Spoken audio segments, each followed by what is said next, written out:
What's going on, everybody, and welcome to another episode of Ask a CISSP. So this is a supplement to The Other Side of the Firewall, where we talk about the latest and greatest cybersecurity news, as well as we highlight those movers and shakers, the glass in the breakers, those people of color who made it to the other side of the proverbial firewall. So speaking of which, I have a returning guest. I have Mark Christian on the podcast. It's been almost a year since we talked last. Yeah, right at that. I appreciate you having me back. It's been a heck of a year. A lot of things happened. Absolutely. So last time we spoke, it was before the book came out, I believe, because you're in the book. You mean this book that I got from you? That's I awesome. can tell you, I was only a tiny bit disappointed it didn't have a signature in it, which means we're gonna have to do a round 3 in person. Okay. Oh yeah, definitely.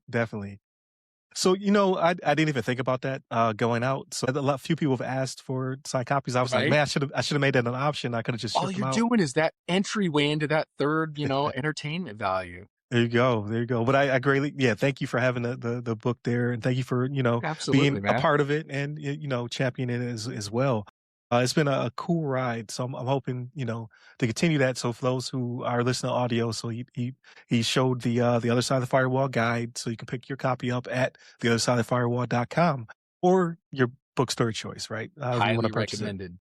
I greatly appreciate that. And Mark is a figure within the book, right? So when we go to the Neurodivergent chapter, we speak about his career as a veteran, the way he does business, how he's able to multitask and be that champion for cybersecurity and all the above. So I greatly appreciate you being in the book. And I've had a few people say, hey, I can actually see myself in multiple figures within the book. That's amazing. All the intersections, right? You're a veteran, you're neurodivergent, you're, an entrepreneur, and we'll talk about that as well. So awesome, yeah. Without further ado, I'll go ahead and introduce you. So it's Mark Christian. He is an Air Force veteran. He is a figure within cybersecurity and information technology. And he's also in the book, as we have spoken about. But if you can just give a brief rundown of who you are and what you're currently doing. Yeah. So, it's hard to follow up an awesome introduction like that. There's an obviously military veteran service career, and I attribute a lot of success to that. Realistically, the military does teach a lot of great principles and a lot of work ethic that you do not see anywhere else. A lot of times you aren't given the tools to do your job and you still need to accomplish something. Guess what? That's where the veterans come in and they say, I already had to do that every day in my job. Oh, by the way, we got a bunch of new desks. We replaced them last year. That budget had to continue to get fulfilled. But yeah, the other tools we didn't have. So we made do. And that's kind of what that unique perspective brings in a lot of these businesses. They've been trying to get something moving forward. And so one of the things that I'm doing right now is working with a new company, One Identity, in the game and have been a great player in the identity space for a long time. Now, it's not me preaching about it. It's a great company. I work there. Obviously, I've got a great paycheck from that. And so I'm going to be happy. It's not to say that there's one way and one way only. But in my background, it's really mind-blowing to me. I have been everywhere. I've been in the authentication side. I've been in the identity side. I've been in the Active Directory side. I've been on the firewalls. I've been on every single piece to go, here's your connection string. And when I got to One Identity, I said, wait, they've got a bunch of the pieces of the puzzle. They just need to get all of this moving forward. So they said, hey, we need customer success. We need people to talk with customers. We need to have real conversations about how to move things forward in the right ways. And by the way, it's a whole new world out there. So we've got hybrid solutions, we've got on-premise solutions. And as we all know, technology is cyclical. So are we, mainframe and workstations? Are we personal computers? We're SaaS. Now we're going to see that whole transition back eventually.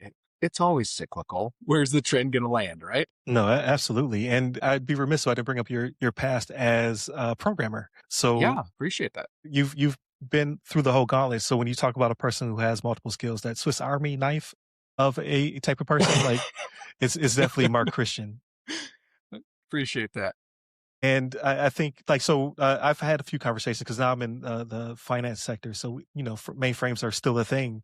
When it comes to, medical, when it comes to the financial sector and a few others where it's still, you can't do better than a mainframe. It's the way it is. It really is.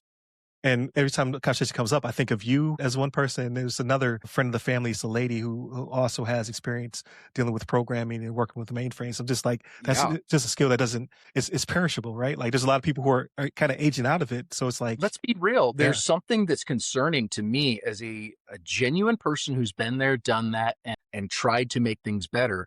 And I was talking with a friend. My friend actually has a patent, so he's really smart. He's way smarter than I am, and it's a real patent. And you go, how'd you get that? I'm outsmarting people who try to cheat the system. Okay, how do you do that? Well, you have to understand not just how to program and why the variables are there and what to do with them, but now let's talk about efficiencies. Anymore, they have lost the ability to efficiently code and program over the fact that we have more powerful systems, and all you do is just throw more power, more CPU, more cycles, more RAM. Have a nice day. I can accept that our technology is there at that point, but there's a lot to be said for those old school technologies that you must make it efficient. You right. must make it effective. You must make it redundant and error proof. Go. And it does. And that's something that we don't see a lot of today. No, that's very true. And when it comes to especially resiliency, like you said, it's just you can't beat them. Like you could try to replicate them, you could try to virtualize them, but they just work.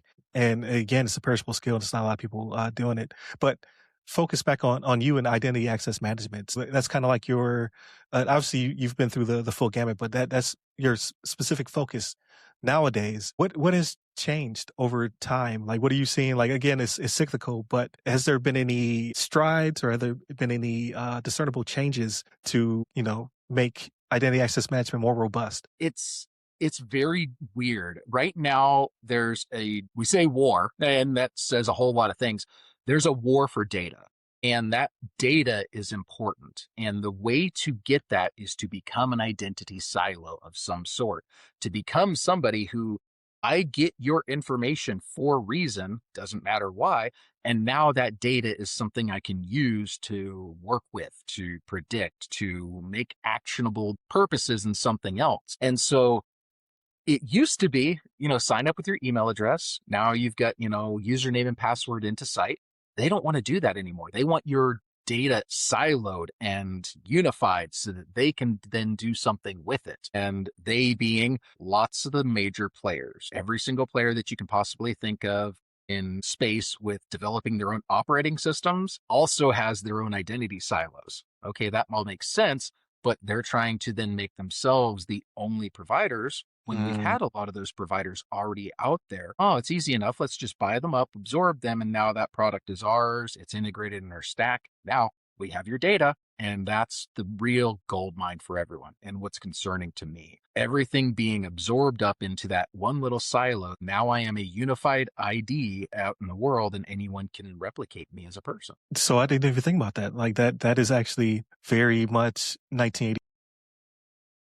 A little bit of that paranoia, but it's not unrealistic given what we've seen in the AI sector right now. No, you're absolutely right. And people are even going to I forget his name.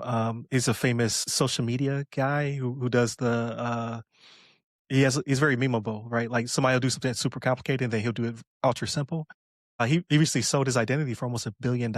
So now there'll be a digital double of him as time progresses, right? Like right now he's overseeing it, but at some point there'll That's just be incredible. him as an I enterprise. Yeah. See, and that's the kind of thing you go, you as a person, all your brain power, if you could put it into a system and actually then monetize it, yeah, $1 billion isn't even remotely unreasonable.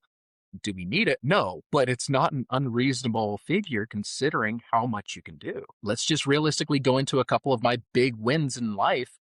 I can go back and show a couple of websites and places where I go, that's my case study. That's my customer. That's not the information that I provided. That is actually me stopping the cybersecurity breach, the cyber event, those problems. And then that case study goes, yeah, that alone saved the company from being in the news after the fallout. That was $2 billion in, actual something you prevented. Okay. That was just Tuesday. Wait Right. a minute, what do you mean? Now you go, how much is that identity really worth? And you extrapolate from that what they can do. Identity and data is very critical. Absolutely. And like you said, it is the future, right? It's the new currency is data. And so when it comes to identity access management, right? Like I'm very surface level. I grew up cyber transport. I'm a networking guy, right? So, we care about TACX, we care about radius servers, we care about, bifurcating and logically separating your regular traffic from your administrative. Yeah, so you're getting right onto it. You want to make sure that your privileged accounts and your Yes, standard accounts have complete isolation from each other. there we And go. then you want to be able to track what they do, why they do it, what they've had access to. But then again, in our industry, it's way worse than that because it's not just what that one identity did. You've downloaded a document. That document is now open for the rest of the world, unless you bought a program that then protects that document and all of its tracking history. And okay, now I've got to integrate that into my identity stack because that's part of my technology when I bring someone on board. So now it's not just, hey, sign up with an email and give them access to Salesforce and Dropbox and a few things that I have to know. And not just because I am worried about that for myself and my company's longevity, but there's audit risks, compliance, and actual regulations and laws that will go, nope, you're in serious trouble. And you go, I'm just a small business. Yeah, it doesn't matter. You're working with data now. Right. And a lot of that is actually starting to, well, not starting to, but there's a lot of enforcement on the DoD side now when it comes to CMMC level 1 and level 2 and UCI, FCI, and how we're protecting that information. But even with me in the financial sector, like I've noticed in between two different companies, just how restrictive in a good way, right? Like that Yeah, always yeah. sounds, it always sounds like pejorative or negative, but just how restrictive it is to access said systems, right? Whether it be through facial recognition, YubiKey, which I still think is sorcery. Um, I can help explain it, but yeah, it's yeah, essentially sorcery and quantum eliminated the safety. it's amazing, right? I was like, why didn't I Right. have this when I was in the DoD? It's Or incredible. yeah, or your RSA keys or things of that nature. Like there's a multitude of different ways where they're trying to stop you from being able to access unless you're, you know, a privileged user or you have the, specific equipment from the inventory or you're in a zero trust environment. So it's gone from a lot of buzzwords where like zero trust was always the name of the game when it was in Oh, DoD. yeah. But when I came out to the private sector, it was more of like, yeah, we have zero trust. You look into it, you're like, no, you have multiple, like you have Yes. And it's ways of scary. accessing. You're right. Very scary. The same name for, essentially, or excuse me, a bunch of different names for the same term. It's always been that zero trust. And I always point people back to Linux. How does Linux perform its security? It denies everybody and then says you grant permissions. And from a very secure standpoint, it should be you're not allowed in unless you did it. By the way, you accidentally removed yourself. You deleted root from the password file. Right. New operating system, buddy. Yeah, you're completely hosed. Yeah. It's not a flaw, it's a feature, right? So in my limited time working with Solaris and Unix, I had the same issue where we had this thing called a pizza box and we used it for, several different purposes. But yeah, it was a few times where we locked ourselves out and it was like, well, ops has to stop while we re-image this box. Yeah. So what about AI? So like that's always the buzzword. I try to only like in my scenario, I always try to say, what is the business case? Like, what problem are we trying to solve with the business? And how Yeah. can AI, if at all possible, help out? And if it doesn't, it doesn't. Like, let's not waste cycles on it. But when it comes to you and how you do business, is there an impact when it comes to AI? And if so, what kind of impact is it having on you and your daily? I think that's a brilliant and very fair question. And right now, you are hearing this buzzword that says AI, everything, everything. And how does someone really use it? Up until a year and a half ago, I said no AI, like fine. Then I practiced with it a little bit and then I kind of waving in and out. Right now, I'm in a unique spot with it. I am neurodivergent and I go, AI is doing what I've always done. What is it doing better that I can't do? And I figured it out finally. For all the neurodivergent people out there, it is translator to human. I know that sounds Okay. really, really super silly, but I have a difficult time putting into context for the executives the fine grit details that they just want to read without them seeing any of the extra fluff. I know that informationally they need this and this and this. And so I'll contextually put out a ton of information about something, and nobody wants to read through that. AI goes, oh, that's easy. Here's the contextual stuff. Here's the stuff that a C level wants to read. Here's the stuff that a director wants to read. Here's the stuff that, an engineer wants to read. And from that brain dump, I can already have 3 emails drafted that say, hey, these are the things that these people want to do. I just have to make sure that I use it properly and contextually and provide that supreme level of detail, which, oh, wait, I'm already doing that.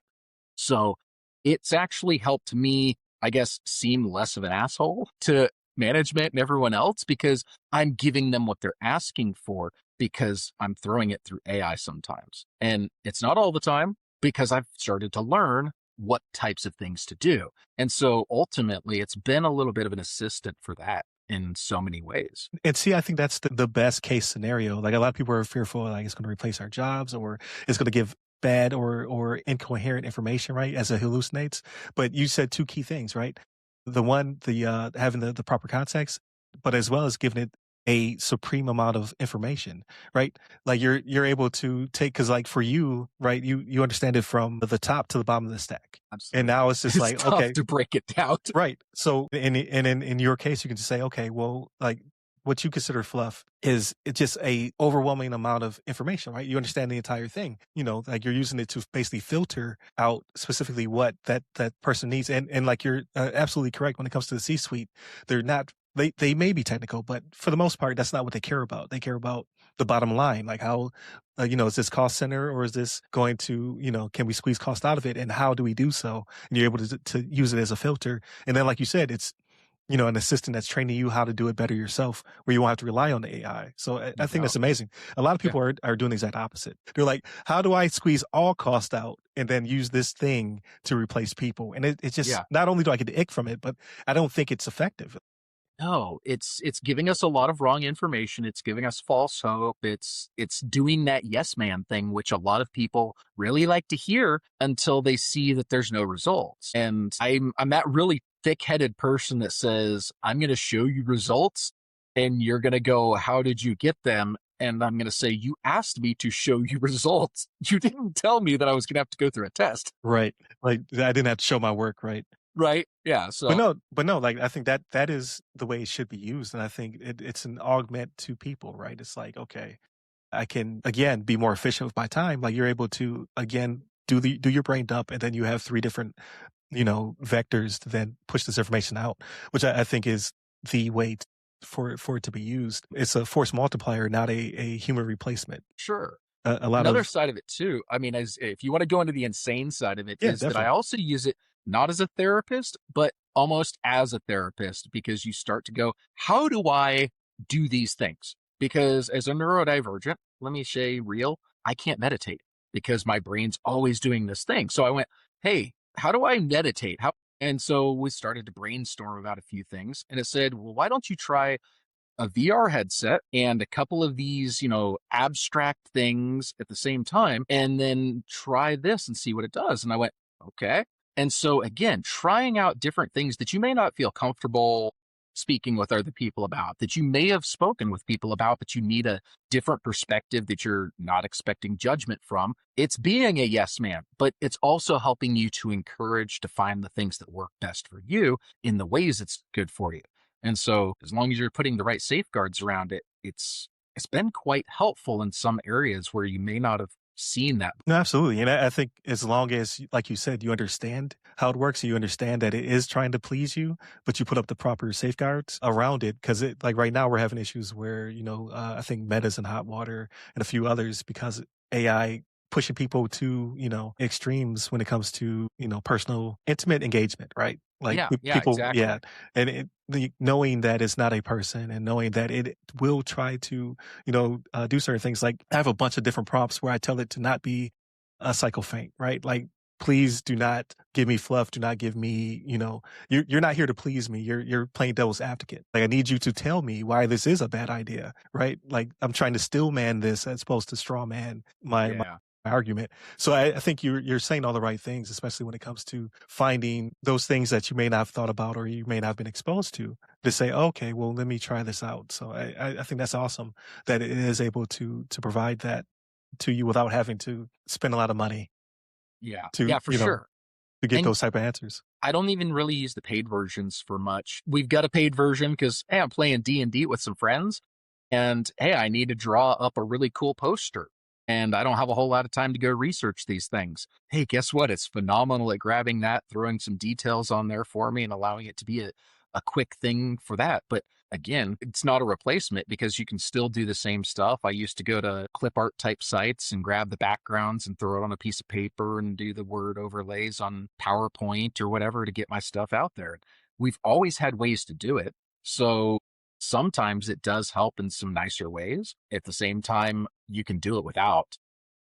Right. It's not bad. Yeah, sometimes, yeah, again, if I'm looking for a simple solution, I'll jump on it. But if it's something where I have to take it and then put it in Canva, I'm just like, I could just did this myself, and then Yeah, go from there. right. Um, no, I think all of that is very important, especially when you say going from free to paid. So I pay for OpenAI for that version, but I've used Claude a few times. I'm just like, this is better at certain things, right? So I'm learning which one Yeah. is better at which thing, then help So be more productive. yeah, really interesting in that is, have you watched Network Chuck on YouTube at all? So I think you introduced me to it last year. So Okay. I have put it on my subscription Oh on my goodness, YouTube. if you Yeah. went down the rabbit hole, you're in trouble because I looked at what he did and I went, okay, I'm going to start working towards that. And I've had to redo my my server stack downstairs, new NAS and hardware in it to get it all kind of efficient and running accurately again instead of crashing all the time. Now that that's up and running, I plan to do some similar stuff with his AI models where he runs a bunch of them locally, puts different contextualized folders together about the profiles that he wants it to use. And then he will have the systems talk to each other using those profiles, and it helps validate. So you're going through and saying, don't be over, enthusiastic, don't do all these things. Well, what if you had the system where I'm going to throw in an idea and here's the entire thing in its full. Great. Now I want you to analyze it from this type of audience perspective because I've been watching all of my content on YouTube and putting my comments back into these types of videos and letting it know. So rip me a new one. Okay, now do it from this perspective. Now do, all the problems that I might encounter, any roadblocks, anything that might be too sensitive for the culture right now. And you're able to really break it down because each of those aspects was already built with all of the detail around how he wanted it assessed. And then he just adds to that. And then guess what? You run a new idea and you can run it the same way every time, but have it just slightly adjusting each of the output filters. That's awesome. It's like having your own steering committee. You can, take whatever task and then say, I like that. From you have different agents, different perspectives, and then it And so ultimately you're gives you. calling out to Claude, you're calling out to ChatGPT, you're calling out to your local LLMs, you're calling anywhere you want to and in any configuration because he showed it all. It's really cool. It's a long time to get there for me, but it's Docker containers with MCPs, a few other stuff that works really well together to make this a smooth machine. And then if you put it into Obsidian Vault, which is kind of what is another tie-in, you say, hey, I can entirely build out a blog post and have it generate to my page just with what I've put in here. That's awesome. It's so cool to watch. Right. No, that is definitely awesome. It would save you a lot of time. And if it's in your own voice, I mean, it's basically it's your thoughts, but then finally, put into a neat package. Those are the types of cases where I find AI to be really impressive for the local person, and I'm encouraged by it. And then you see AI in what I feel to be kind of the right ways. Did you see that rocket engine test where they built it entirely with machine learning and AI models to build a rocket engine that produced way more effectiveness than anything else we've ever made because it not only designed it, but then it 3D printed it? I think I saw that. Is that the one like initially had like a green flame or something like that? And they were They were trying to figure out like why is it green? Super cool, right? Yeah. So think about this. That is a result of not just one intelligent AI model, not just one set of knowledge from this. If I would love to say that, we all hold hands and are peaceful someday because we want to advance the world. you were to take the information from the manufacturing industries and the metallurgy industries and the chemical industries and all of them that have keen research that is so detailed and documented, and it's proven, it's backed, it's sourced because they have to run these experiments multiple times before they do whatever, right? Let's just say that it was all honest and put into these systems, and then they were able to talk to each other.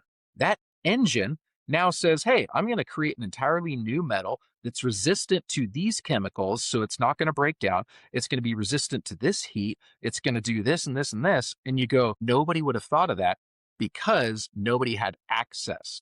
But that's the kind of stuff where we could really make quick advances in the right ways. Right. And if only we were all focused on that Right? instead of generating new and interesting cat videos no one's ever made before. It's like, Hey, I want to see a cat dancing on the moon for real. Let's go. right. I guess it's the price you have to pay, right? Like, Yeah. in order for this to progress, it has to have some sort of engine and interest to fund it, right? So it makes me think of like back in the day for the PS3, there was like folding at home. Yeah. I They remember that. yeah, so they introduced, I can't remember which laboratory was doing it, but basically they're trying to fold proteins, but they needed more Yeah. computational power. And the cell processors in that thing were Right. revolutionary for its time. And yeah, Yeah, it's so awesome. so how do we, we need more processing. We need this to be done in more hands. So instead, we'll just kind of deconstruct the laboratory and parse it out to gamers, because then we can use their spare cycles when they're not gaming. But then we have more of the computational power out there in the wild. So I mean, it is a brilliant way of kind of spreading the field and getting what you need. But then also they're riding the backs of people who are going to buy this because they're, quote unquote hardcore gamers who have the extra cash to buy these systems. I mean, I can kind of see it being the same way with AI. Is just the part that I have a problem with is it's the data centers being built and the scarcity of parts. It's not being approached in the Right, correct way. right, It's all or nothing and, gung ho. We have some reasonable expectations of what it should be. Returning back to the earlier conversation, if you just throw more data centers and more power, you're not making it any more efficient.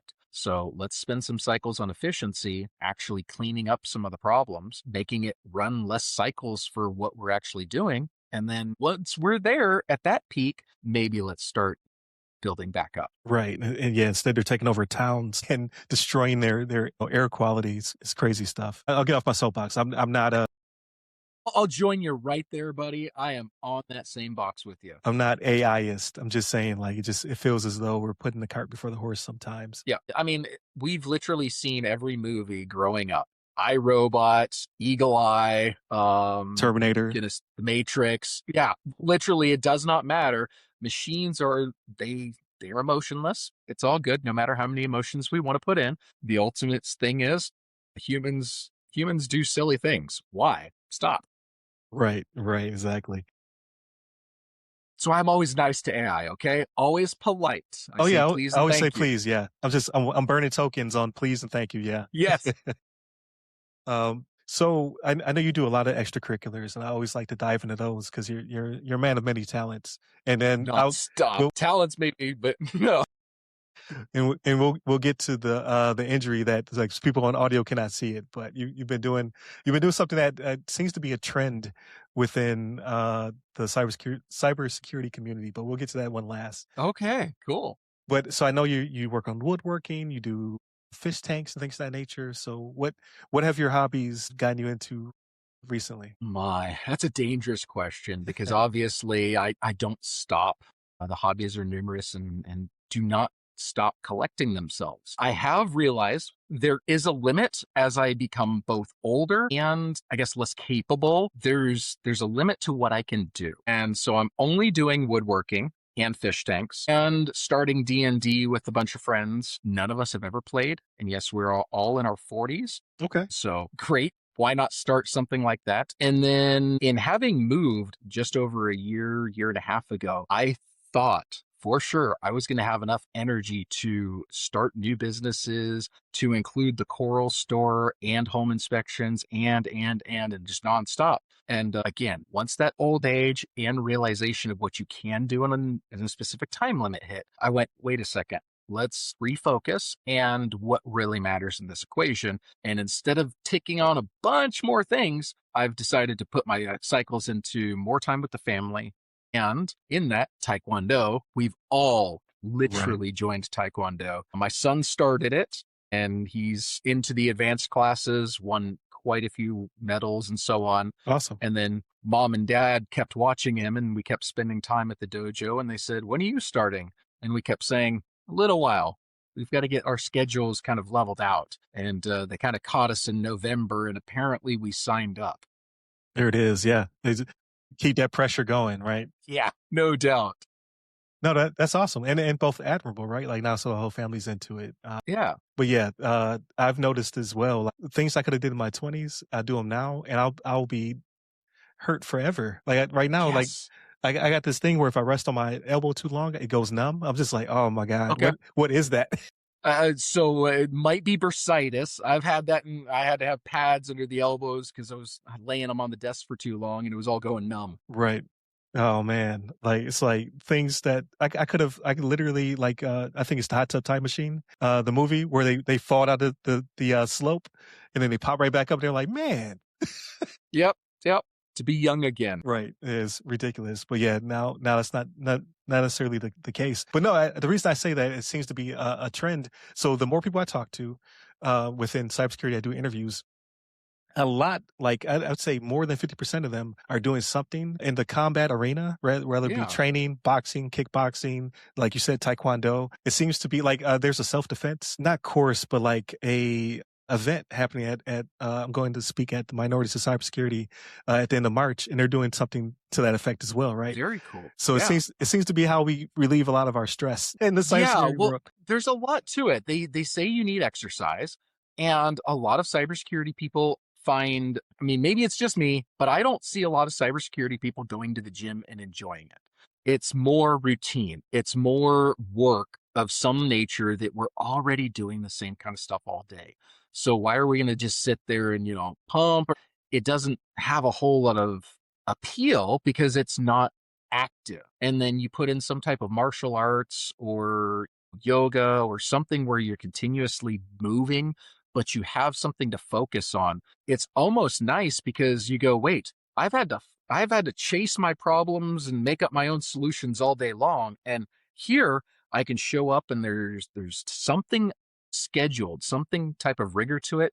But we also grew up in those eras of those martial arts movies. And so Right. you go, okay, maybe all this makes sense. The martial arts plus the, needing to get up, plus I think this works for us. And so nothing against being able to go to the gym. I wish I could, but the fact that I can, get up there and still be able to exercise and kind of keep a little bit myself, that's nice. So I encourage people, not just that, but find something that you are able to enjoy to do. No doubt. And I like how you put it like that. That's very well said. I never thought about that connection. Yeah, a lot of us are Generation X or millennials, right? Like we're kind of in that phase now. And we grew up with Karate Kid and all those other type of movies. It's like, well, now I have I have the funds to do it. And I'm starting to have some of the cycles to do it as well. And, like all day, like you said, I'm out here brainstorming and coming up with my own solutions. Sometimes I just want to go punch, the bag or learn a new move or whatever. Like, no, that's pretty well. I'm not going to do it. Yeah, exactly it. And if you don't want to do it, that's the thing is find what's your jive because a lot of times I had leaders who would be runners and those runners were emphatic that you needed to get out there and run Right. and it's nothing against them. But that's not everyone's jive and not everyone can get that same type of experience. But you can encourage to try and move in some way that is for that. Because for whatever reason, as much as I hate it, I get out there and I do it. I don't want to get there. I don't want to go. I show up. It doesn't matter. It's that military training. It's the discipline. It says, you want to be there? And it's 0600. You're there. It's roll call. It's the same type of thing where I'm just going to go And by the end, I actually feel better. I'm a little bit happier, but boy, oh boy, I really didn't want to do it. And yet it's working out. It's doing well for us. My flexibility is a lot better. Sure, I may look like I kind of, am a little broken. My arm's wrapped in a brace, and they swear that I didn't break my arm on all the x-rays, but everyone saw it and said, no, that thing looks broke. We're gonna disable it for a while. Right. No problem. It's thankfully healing rather quickly, I think. Ask me in a week. Right. But at the same time, it's not such a severe injury that it's debilitating. It's annoying at best, and don't overexert yourself like I do. There it is. No ifs, ands, or buts about it. So when it comes to D&D, so I've never played myself, but I have watched people play. Yeah. So what inspired that? Well, I'll be real. I have a super, super desire to be some type of actor, influencer, whatever else. And as I was talking with some of my friends at the dojo, they said, hey, we've all been wanting to do D&D, but we've never done this. And I said, well, that sounds like fun. And they all said, you need to lead it. And I went, why? They went, we enjoy hearing you tell stories. Okay. Okay, that's not real, but fine. As I started to research it, there's a couple of really popular D&Ders. One of them's named Brennan. And if you ever see his stuff, he does not plan his campaigns so much as he goes in there and does improv. And I went, wait a second. D&D is merely improv where there's a beginning and an end, and everything in the middle is not what you want it to be. Because the game master, as much as you want to plan it, can have the characters go off script and spend 6 hours on a door lock. Okay, how do you move that forward? It's never about being able to tell people how to play a game better. It's about inspiring people. It's about storytelling. It's about improvisation. And so I went, this might actually help me in the future to where I'm going to go out and BS. So we did what's called a session zero. We all got together, kind of determined what we wanted out of the campaign, what we wanted to play. We found a product called Daggerheart.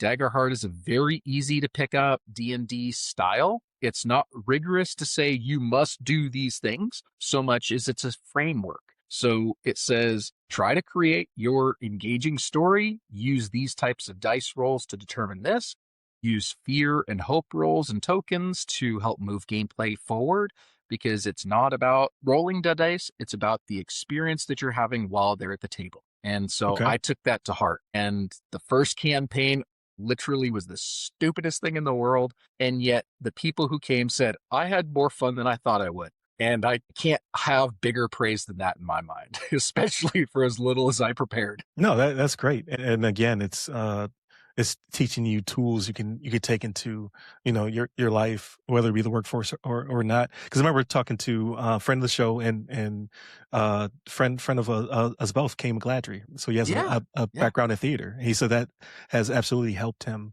when it comes to doing what he does as a CISO, be able to communicate with the board or communicate with the C-suite and be able to break down the business case and what have you and the solution. So no, I can see those two marrying pretty well, and it's fun, right? Like you get to hang out with people. It really is. Have an experience. Yeah, I didn't think it was going to be as fun as it was because I'm not sure what to do with this. Like we're talking about someone who's not even remotely close to a D&D-er, and I've not done fantasy football, nothing like that. But I know stories and I know friends and fun. So I'll tell you the quick and dirty of it is I created a character whose name is Lethius, and his entire motive is to have these characters steal a piece of art. Well, funnier yet is Lethius has his own motives in that the people who are stealing the art are just the distraction. Okay. Lethius awesome. Has his own motives. Right. And so while they think they're actually doing something really accomplishing, the funnier part is my character already has a story going on. And what I heard is that that's how you do D&D. That's how you do life. In general, no matter what, the story will move.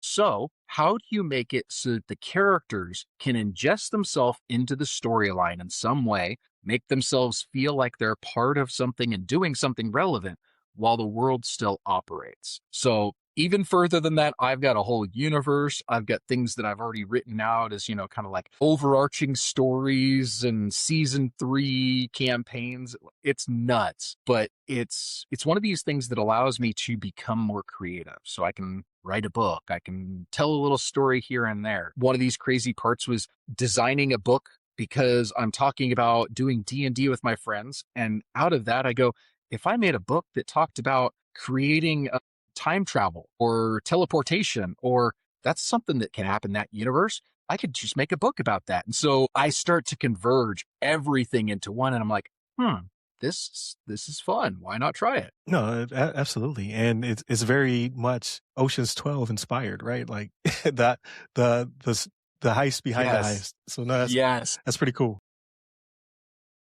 Yeah, it's definitely cool. And then again, like it's bleeding into all the other things that you do in your life, especially when it comes to writing. Like I think everyone should at least attempt it. Like mine was more a retelling of material I had, repurposing material. But I do have plans to write something in the very near future that is going to be fiction, but rooted.